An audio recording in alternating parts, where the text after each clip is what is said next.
sorry, the video cut. So I was saying we dock this text box in here, we change the text alignment to center here, and then that's it. So it has been docked into that panel. So now what we have to do is we dock this one to inside the rest of the form itself. So we can do it dock like this, and then it actually docked all the come again the form. So let's just undo it. Let's do it. Let's just dock it top so that I just okay. There's an error here. Let's just undo this and select our panel. Okay, so after you dock that panel, we have to dock another. You have to add another panel. Let's undock this table here and then add another panel here, and then that particular panel is going to be a container for the rest of the form. So that one will dock all that inside like this, but we are supposed to put the table inside before. So let's undo that one and just go to none, and then let's bring the table inside that panel first, and then we dock the panel itself. So now when we dock, it takes okay.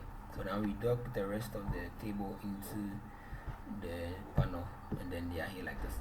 Okay, so we needed 5 rows for this, but then we will not get a place to put our button. So let me just add one more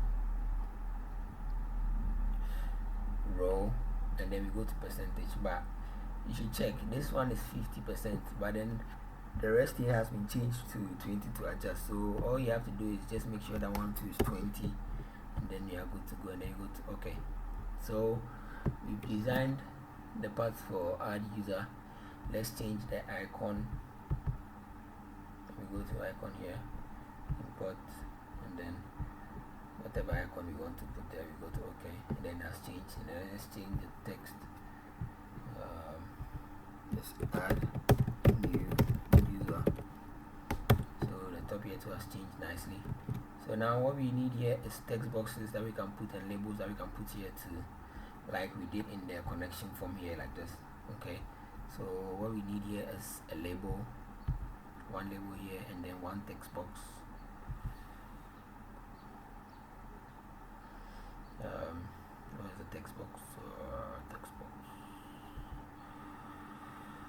Okay, here's the text box. We drag it and drop it. Let's make a multi-line,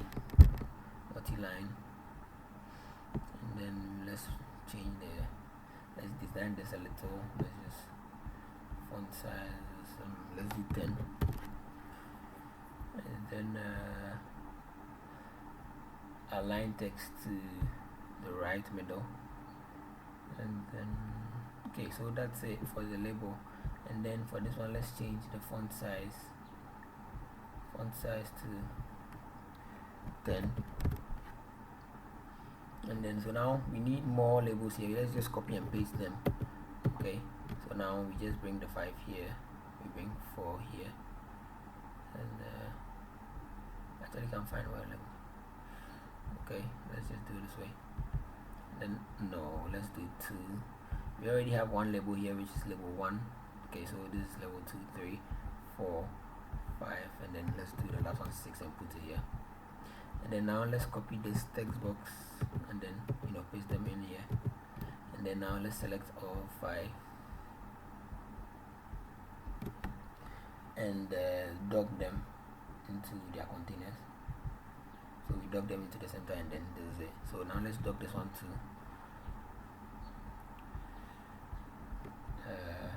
Dock them to the right. Okay, yes, and then we can later rename them. So now let's let's give the table a border. We didn't give it earlier on. Let's give the table a border. So you have to select the table, then go to the cell border, and then okay, so now that's it. And then let's name this. The first one is full name. So as we created in the database, we have full name, username, password, user type, and then gender. So what we are going to do here is full name,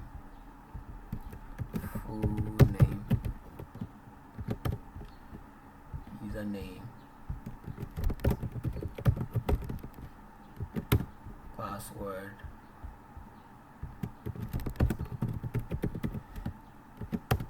and then we have user type,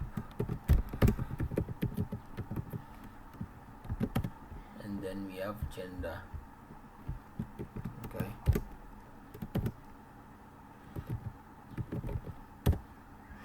Okay, so we need a button here.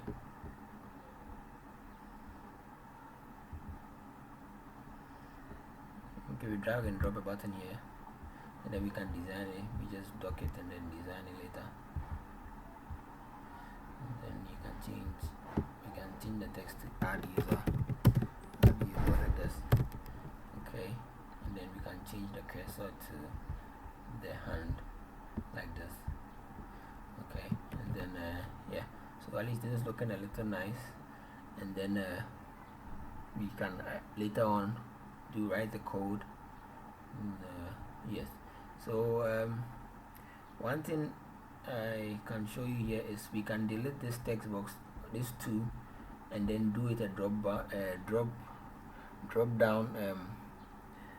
down something like a drop down box. Okay, so that when the person doesn't have an option to insert what type of user, so maybe the software only accept 2 users, so we are going to input those 2 users inside, and then when the person drops down, they select if they want the user to be an admin or an employee or a staff or whatever, and then the gender too will show only to maybe female or male or transgender or whatever. So we can show so many in there, so we can just let's delete these text boxes, and then let me show you which one you can use a combo box here. So we copy it and paste it here, and then we go here, and then we go to edit items, and then we add the items we want. So we add admin like this. Then we go to the next line, we add maybe staff. Then next one we add employee. You understand? Okay, and then now we will dock that inside here. Inside this container we dock like this, and then we change the font size. Let's just do it 14 or 15. Okay, so we do the same thing for the gender. We dock it, we change the font size. You add items, you go here, you click items. We have male, and then we have maybe female, and then whatever gender else you want to add, you add that. Then you go to OK, and then now we dock that one to inside, right? Okay, so now we dock it here, and then now our design for the add user is looking fine. So let's go to our main form, and then let's add a code here that opens our new form for us. So let's just double click that button and then open an event for us. And then now we to open a new form, we use the name of the form, that's add user. Then we name it FRM, we go to new, then the add user, then you close it like this. So this one I'm going to use .show dialog box in this one, so that after the person has added the user, they don't have a chance to go to the main form, but then after, then they can just go there. Okay, so now let's test this one, and then let's see how it runs. And then okay, so we've already done this 3. Now let's do this. So when we click this, it opens a new user form for us, and then you can't go back to this one until we cancel or we have added a new user. So let's cancel this one, and then we'll continue that in the next video. Okay.